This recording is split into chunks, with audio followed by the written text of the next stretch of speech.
We will return to my question, but at this time, the chair wishes to recognize Congresswoman Lois Capps from California. I wasn't aware I was going to be right up front. That's great. I'm happy to have the opportunity. Thank you first, Madam Chairwoman, for holding this hearing. And it's one that many of us have anticipated for a very long time. I'm sorry, would you like to go to across the aisle? Yes. Congressman, would you go ahead? No, well, I'm and happy Mr. to wait. All right, I will proceed. It's hard to know where to start on asking questions. This is a wonderfully big topic. And as you said, Mr. Panetta, it's life itself. I live in an area, many of us are here out of our personal experiences with the coastline, 200 miles plus, that I'm so honored to represent in Congress on the central coast of California. And we know that even of my constituents, people love the ocean, but they don't always understand what goes on beneath its surface. These threats, including pollution, overfishing, even the impacts of global warming, your commission did excellent work, both of you, your commissions did excellent work to identify these challenges, and now I think we have a responsibility to begin to implement and work out. I'm pleased that both of you, all of three of you, I should say, are engaged in the public dialogue through the Joint Ocean Commission Initiative. There are so many issues to discuss, as I said, but one issue that I'm going to focus on is NOAA's budget. A budget, of course, and we're dealing with budget on the floor of the House today, as a blueprint of priorities. And of course, I was disappointed with the President's request for NOAA. I believe it provides inadequate funding levels and is inconsistent with the recommendations of the Joint Ocean Commission. For example, the overarching Commission recommendation is that the United States needs to implement ecosystem-based protections for our oceans. Arguably, the existing NOAA program that best exemplifies this approach is the National Marine Sanctuary Program. Unfortunately, for the past few years, the program has seen its budget fall from approximately $51 million in 2005 to $36 million in 2006 and 2007. In 2008, the President requested $44 million, with $8 million of this dedicated to the Northwestern Hawaiian Islands Marine National Monument. So I hope we can all agree that increased funding is critical for the management of the monument. However, I'm concerned about the funding needs for the 13 remaining sanctuaries, which the President's budget leaves level funded. I know I just posed a question. I'll start with you, Honorable Leon Panetta. Doesn't this seem contradictory to a principal Joint Ocean Commission recommendation? Well, obviously, as we pointed out in our testimony, we are very concerned about the level of funding in the ocean area. I mean, the last 2 years have literally been a disaster in terms of retreating on the funding levels that are essential for dealing with some of the ocean issues that we talked about. And let me just, for a moment, put on my former hat, both as a chair of a budget committee and also as director of OMB. I know what the trade-offs are. I know that there are some tough trade-offs. And I know what, you know, the decisions that have to be made. Appropriations committees have to make these decisions. Everyone has to make the decisions. But you also have to decide what are the priorities that you have to invest in for the sake of the country. I mean, at the toughest time in the first Clinton budget, where we cut almost $500 billion in the budget, actually $250 billion on the spending side, we made some very difficult cuts on a lot of programs. And yet at the same time, we were able to invest in some of the President's priorities. We invested in education, we invested in R&D, we invested in health care, we invested in student loans, we invested in some of the areas that the President identified. Those are the kinds of decisions that have to be made. This is a priority. This is a priority. This is about whether or not our oceans are going to be around for the future. And the damage that's being done is something that, you know, we just simply cannot afford. And let me tell you something. When it comes to our oceans, I think our oceans generate about $138 billion in income and economic activity to this country. $138 billion. Now, it seems to me, you know, $750 million is not a bad investment for the return you get from our oceans. We're talking about jobs. We're talking about economic activity. This is an investment that's worthwhile. Are there some specific priorities you would recommend to us? I know we have to make the tough decisions, as you did, as we consider reauthorization of the National Marine Sanctuaries Act. Should we, and I know I see the red light on, but it may be real briefly, either of you would respond to one or two or however many. What should we put at the top of our list? Admiral? What should we identify as the key areas? On the 750, I've got an outline. Well, we have a detailed listing of what that 750 million, which is a one-year augmentation that we would hope would continue until we reach the 3.9 billion that we said were necessary to augment the current expenditure, which is around $9 billion, all matters connected with the oceans from all agencies, and that includes the operational fleet, the NOAA fleet, and other fleets for deep seabed research. So we know exactly what that 3.9 billion that we're asking to add over the next 5 to 7 years at $750 million a year will do. It's not just throwing money at researchers. It's specifically targeted to the kinds of things we think are the highest priorities that we've laid out in our Sea to Shining Sea report to the Senate last year. And those are still valid except for Magnuson-Stevens reauthorization, which was passed. And that's a commendable thing for the Congress. There's some questions raised in our report card. Well, why didn't you give more than a B+? Well, it's not just the Congress we're voting on. We're voting on the administration, the Congress, the states. Are we carrying it out? We're in the implementation strategy side of this thing now. We're trying to say, we love the rhetoric. We love the planning. You get an A- for planning. It's terrific.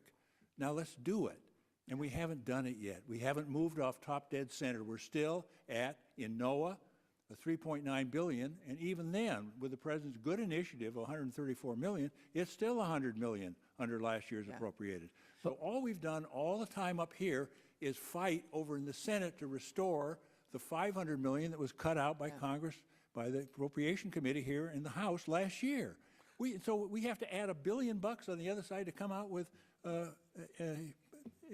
just a status quo win. And everybody says, gee, you ought to be thankful for that. We're not thankful for that. We're not getting anywhere. So we've got to move out, and the $750 million is well identified in our statement as to what you're going to do with that. And that doesn't come from just Leon and me. It comes from a body of science advisors, a body, the National Academy, the other national academies of the world. We read what's going on in the European Union, the IPCC work of the UN. This is good stuff. We just need to do it now. And so that's why we're in this. So $750 million is the start. And we told the Senate Appropriation Committee last year, we want to push a top line for you, NOAA, $4.4 billion for NOAA, not 3.9. That's $500 million of the $750 million would go to NOAA, new activities, in education, in ocean observing system. And one of the worst things that's happened is we've cut $500 million out of NASA's Earth Sciences budget. What are we doing? That's essential to the Earth observing system. How are we going to make good decisions if we don't have the data flowing in that can then be converted by analysts into useful tools for decision makers like you? We have to have that money, so we can't be trading off like this. We either believe this is a high priority for the future of our country or we don't. We think it is, and that's why we're staying in the game. We don't get anything out of it except the satisfaction that you're listening this morning. Well, we haven't had that before, and so I know I've gone way over my time. Lois, if I could, for the record, and we'll submit this for the record, we basically lay out how the $750 million ought to be spent. $85 million for governance and coastal management, $299 million for ocean science and research, $289 million for monitoring, observing, and mapping, and $42 million for ocean education and outreach. And we actually break that down into specific programmatic areas. Excellent. So if you look at that. And thank you. And that will be part of the record, Madam Thank you. Thank you very much. And the chair would like to also tell the members that we will have possibly a second round if you have further questions. The chair now recognizes the gentleman from Idaho, Congressman Sally. Thank you, Madam Chairman. Mr. Panetta, one of the appendices in the U.S. Oceans Commission report lists all the congressional committees which will have ocean or coastal jurisdiction. I understand that there are 8 of the full committees and 22 subcommittees. If we are going to implement your recommendation to create this new off-budget trust fund, do you have any idea how many committees would get jurisdiction, and specifically within that, what would be the role of this subcommittee and the full committee? Too many, if you want to know the truth. I mean, I think part of the problem, we talk in both of our reports about how you coordinate ocean policy. And it's not only split up, obviously, within the administration and the departments and agencies. If you look at Capitol Hill, almost all of the committees up here, in one way or another, have some relationship to ocean issues. And there has to be a way. When I was here, as I believe you're a new member to the Congress. When I was in the Congress, there was a committee that dealt with fisheries. And Merchant Marine and Fisheries Committee was the name of that committee. And basically all ocean policy came under their jurisdiction, and it made a lot of sense. At some point, it just seems to me, in order to deal with the various aspects of what we're recommending here, it may make sense for the institution of the Congress to develop a more coordinated committee that has. Isn't that really the answer to the Admiral's question of when are we going to do something, is that we got to have a process in place in this institution to be able to actually deal with that? There really would be some kind of a first step, I think, and best wishes to both of you to bring that about, I guess. Talking about the financing some of this, how much do we have paid in annually for offshore oil and gas activities at this point? Do you know how much that is? Our staff indicates it's about $8 to $9 billion that flow in as a result of that. And do you know where that revenue ends up, in which pot within the federal treasury? It goes, part of it goes into land and water, and part of it now, I think as a result of legislation last year, goes to the Gulf states. Is there something that's coming in the future that would cause those revenues to increase at all? Well, one of the things that we're promoting, and we've talked about it this morning, is the fact that there are new and emerging things happening in federal waters, such as wind farms, bioprospecting, deepwater aquaculture, none of which have a regulatory regime, so we don't know what the revenue stream will be, if any. Okay. It needs to be balanced, and it needs to be somewhat based on the experience we've had with the oil and gas revenue streams. And that should be, and we know it has to be appropriated. There's about $1 billion that are now set aside out of this $8 to $9 billion that comes in from the oil and gas revenue stream that go into land and water conservation and historic preservation. Okay, that's fine. We leave that alone. But we're saying it makes sense to set up a trust fund that has to be appropriated by the Congress each year that really allocates some of these dollars back to carry out the very things we're talking about that emanate from the coastal regions of the states. So, thank you, Admiral. Mr. Panetta, does the Pew Commission have a position on that you advocate on offshore oil and gas activities with respect to this, the oceans? No, it was something we decided to stay away from because it was controversial within the commission, and we actually focused on 4 areas. One was dealing with life under the oceans, dealing with coastal development, dealing with the issue of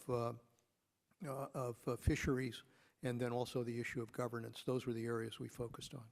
So if there are new leases that are put in place, if there is new exploration, new production within the oceans for oil and gas, the Pew Commission would not have any problem with any of that? Well, what we would recommend, I mean, obviously those are decisions that are going to be made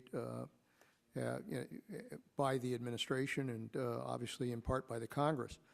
But revenues, we think, and we've recommended, and others have, I think the U.S. Commission recommended as well, that revenues ought to be put into a trust fund that in which money is then used for ocean areas. Well, we got a pretty good fight going on over on the House floor right now over the budget and you know, whether we're going to have enough money to I know.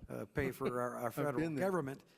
I know you've been through that. I guess my point is, if we divert some of this revenue into this trust fund, isn't that just going to increase the deficit? Where are we going to come up with the money to pay for the suggestions that you're making? Well, you know, look, I think that a trust fund developed where funds flow into that from those kinds of activities makes a lot of sense. If people are going to be able to use our offshore areas for whatever reason, those areas are owned by the federal government. They ought to pay for it, and frankly, that's one of the ways to pay for some of the mitigation that has to take place as a result of those activities. And if it results in deficit spending to finance the rest of the federal That's not budget, deficit spending. If you're, you know, the money that's coming in from those operations that's being spent for mitigation in those areas, that's the way you balance the budget. That's not the way you go into deficits. Well, your explanation where the money ends up, I think all that money is being appropriated and used today, and so at some point, if you want money that we have today put into a trust fund, it's going to have to be made up somewhere else. It would seem to me. Maybe I don't understand all of the math that's involved in the federal budget like you do, but I know that fight that's going on over on the House floor right now is not going to cease anytime soon, and this is going to be an ongoing concern, it would seem to me. No, listen, you're absolutely right.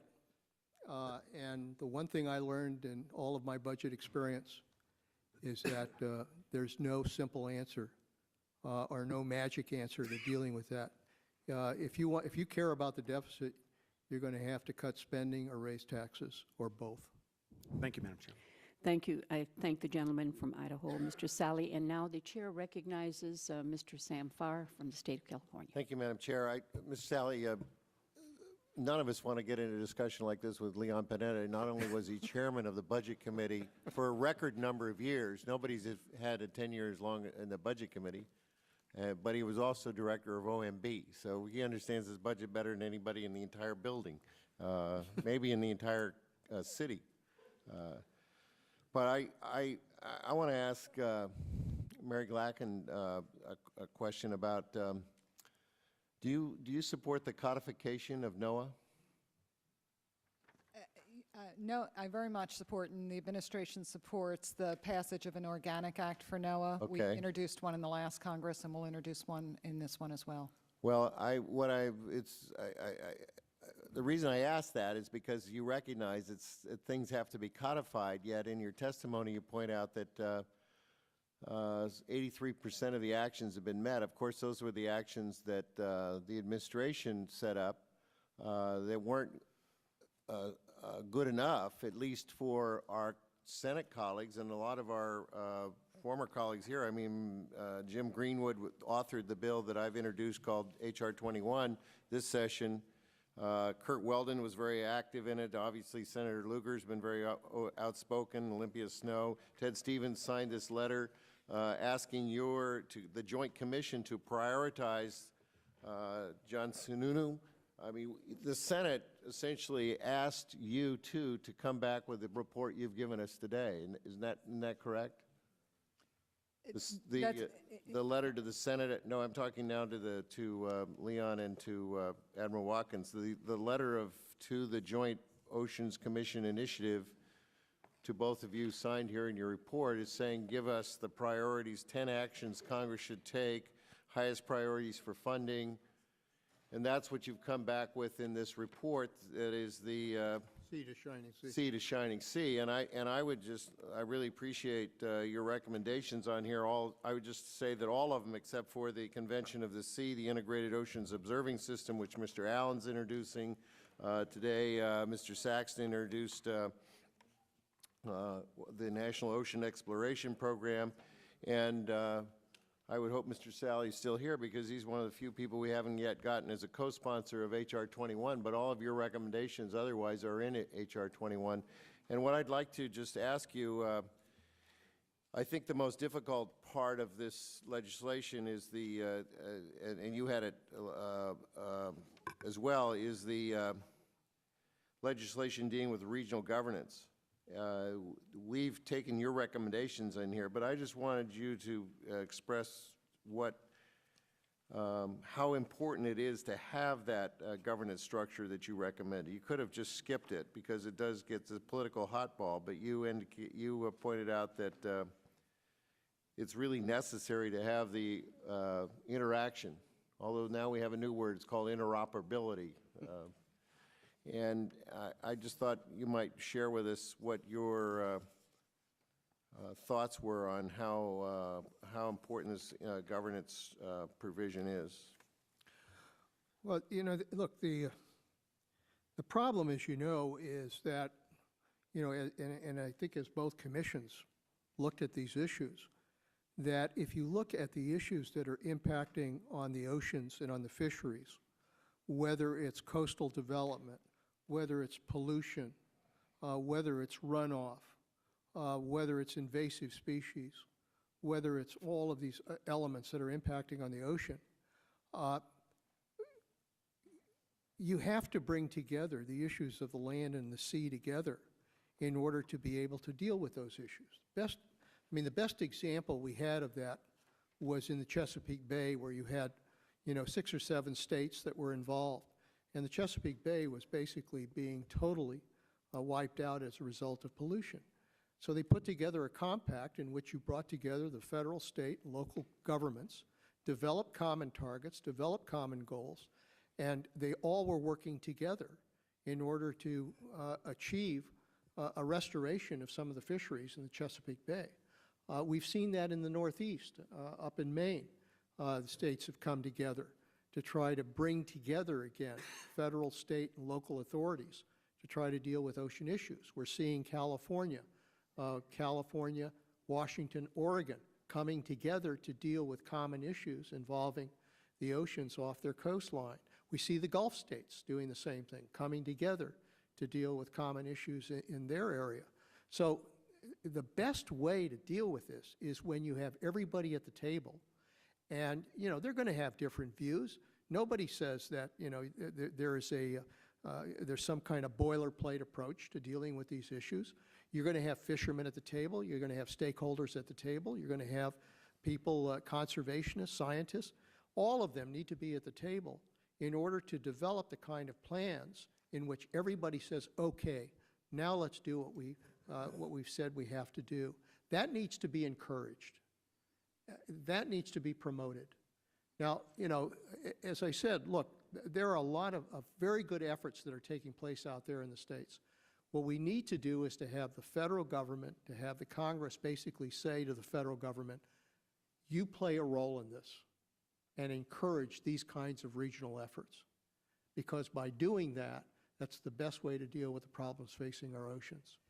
If I could just follow on that and just make the point that the administration really agrees and encourages and is supporting these regional ocean governances. As I've just alluded to in my testimony, the Gulf of Mexico is probably the most mature, but we're working in the Northeast. I myself met with my federal partners in the states of Washington, Oregon, and California last week on plans that we expect to be rolled out in the fall. So I think it's the idea of maintaining flexibility, that we address the problems we have on the scales that the problems impact and not dictate solutions, one size fitting all. I think there needs to be some statutory glue to keep it together. I thank the gentleman from California, and now the chair recognizes Congressman Allen from the state of Maine. Thank you, Madam Chair. I appreciate the opportunity to be with this committee and to participate in the questioning. And I do want to thank all the members of the panel for their very good work in these areas. I thought I would concentrate. I will soon be reintroducing an integrated ocean observing bill like the one we introduced last year. We're working with this committee and also with the Science Committee to make sure we have as much input as possible before we do that. But the GOMOS, the Gulf of Maine Ocean Observing System in the Gulf of Maine, has been an enormous success, and it's wound up having commercial value, scientific value, and we in Maine at least think of that as the model for all the other efforts that should be integrated. It is one of the top 10 congressional priorities highlighted in the Sea to Shining Sea report, and it's also an important theme in the administration's plans as well. So given what I take to be a broad bipartisan consensus for an integrated ocean observing system, the question really is, can you talk in some detail about the benefits from such a system and how those benefits relate to other recommendations of the committee? Congressman Allen, this is probably the most important single program that I think, were it to be implemented properly, authorized by the Congress, funded to the extent we have recommended in our report, it'll be one of the most important things we can do for future decision making. From that observation system, which is a system of systems, the administration has sponsored, proposed, been back to Europe to reinvigorate the Global Earth Observing System of Systems. Okay, this means that we integrate land, atmosphere, and oceans together.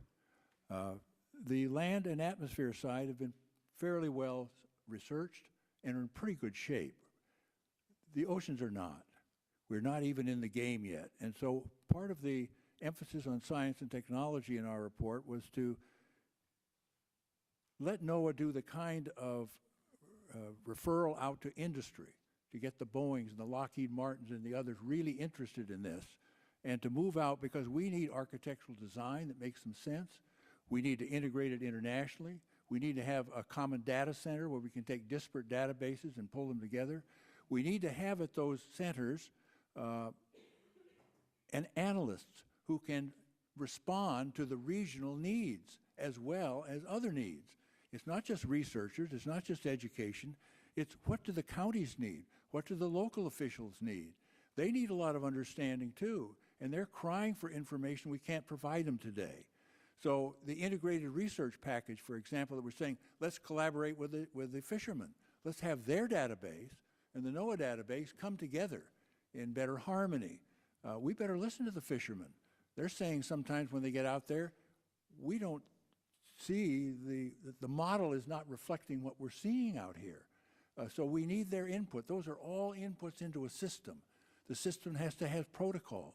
We have to deal with the issue of royalties and property rights, intellectual property, who owns the property.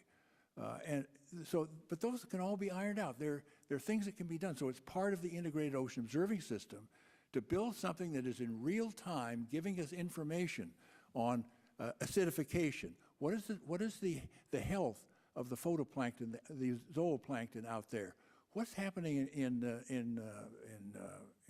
strategic algal blooms around the world? What about dead zones? We can monitor life in the water column if we put the research into the RNA or DNA related bases that they need to do on sophisticated buoys such as NOAA has in the Argo floats. This needs to all be coordinated, and it's extremely important that we have a mechanism set up to allow decision makers to receive information they need, and they're all different. When you look at the authority that local governments have, counties have, state governments, it's amazing to see the display on one of NOAA's boards over there of who's got responsibility, who are the stakeholders in all these. And as Leon says, they've got to be brought together in some way, and we need to let the regions design their systems to be regionally organized in a way that they feel meets their priorities, and we should be flexible enough to receive that. So all of these things are involved in the integrated ocean observing system. And I would say if we did that, we would probably cover somewhere around 75 to 80% of our recommendations, just in that one major program alone. It's the glue. If you want glue to bind us together, then put us together into that database, put us together into the analysis of that database. My experience in the Navy is we recently won the Cold War is because we did that. We had all source information flowing into analysts that gave us good information in the fleet that we needed. We didn't want the raw data. We wanted to have analysts say, this is what it means, these are the risks, this is, you know, if we take the high end of the uncertainty bar every time and say we're going to flood the world to 20 feet, okay, but take it easy. That's not what the scientists are saying. They're saying, here is the range of uncertainty that we have. The Ocean Observing System can help us monitor that. And this is why I'm such a nut on the subject of keeping NASA's satellite system going, their NPOS satellites and others. They've been underfunded badly. In fact, NASA themselves did not get in the ocean priority, research priority plan that the president put in January. They were out of it. Can you imagine? We desperately need them in. They're a key part of an integrated ocean observing system. And to underfund Earth sciences there is a grave mistake. And so I think you know, if you can move this thing through the Congress, it will probably be one of the most important initiatives since the Stratton Commission, in my opinion. Just that one program, because it covers so much of what we're talking about. The analysis of the fisheries population, all that, so it's all in there. Everything is there, the pollution monitoring, what's happening in the Arctic and what does it mean to world circulation. All of these things are part of this observing system, which needs to be built, architecturally designed properly, the database integrated, and that will pull so many of these entities together. It will force them together, just as you've done with the Gulf of Maine Ocean Observing System, the California Ocean Observing System. Now the Gulf Alliance is putting in a Gulf Ocean Observing System. We're coming alive, but it's happening out there because they're really worried about the fact that the feds aren't doing their job back here to make sure that the coupling and the collaborative effort is organized to the point where this all makes sense. Thank you. After that ringing endorsement, I hesitate to ask anybody else if they have Take that and go home. take that and go home. Thank you very much. I thank the gentleman. Our ranking member has returned. Do you have any questions before we conclude? Well, thank you, Madam Chairman.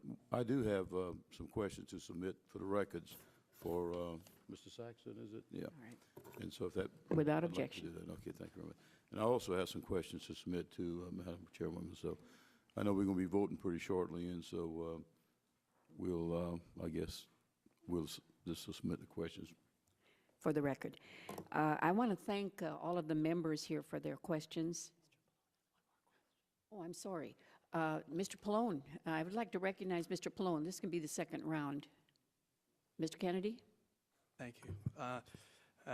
Again, I thank you all for being here. I know some questions were asked about the money, and I know about that because I'm on the Appropriations Committee, and we went through this when the no administrator was in before our committee a week ago, and you're absolutely right. The budget is so short, and we asked the administrator where the budget was when OMB was marking it up. If this is such a priority, why isn't it reflected in the president's budget? And if I could, I'd like to ask the question, where are we going to be in 20 years if we don't, if this budget continues along the lines of that it is anemic and falling very short of where it should be? Where are we going to be? What are going to be the costs of us not fully funding these recommendations? Just if you could. Well, as you know, How are we going to be paying for it? What ways are we going to be paying for the lack of investment? well, Congressman, as you know probably better than anyone, if we have, you know, if our body is affected in some way and we don't have the investment in technology and knowledge and science and skills to deal with that problem, then we'll never begin the healing process. And the same thing's true for our planet. We know that there's a crisis affecting our oceans. But if we don't make the investment in technology and science and knowledge and skills to deal with it will never heal our oceans. And we're seeing the consequences of it now. I mean, my goodness, 90% of the big fish in the ocean are gone. 90% of the big fish in the ocean are gone. You know, look at National Geographic, this last edition, and it basically shows that. Now, when 90% of those fish are gone, when we lose those fisheries, and if we're not in the process of trying to restore them, if we're not doing things to figure out what's going on, there's a real possibility we could lose all of our wild fisheries. And that's a real possibility. And it just seems to me that's a hell of a legacy to leave our children. So that's why it's important to try to make that investment now and to try to see if we can begin the healing process. And we can. I mean, I think the good news here is it can be done. It's going to take a lot of work, there are a lot of efforts, but it can be done. But if we walk away from it, if we don't make the investment, if we don't develop the skills and the science we need, make no mistake about it, our children will be asking the question, where were we?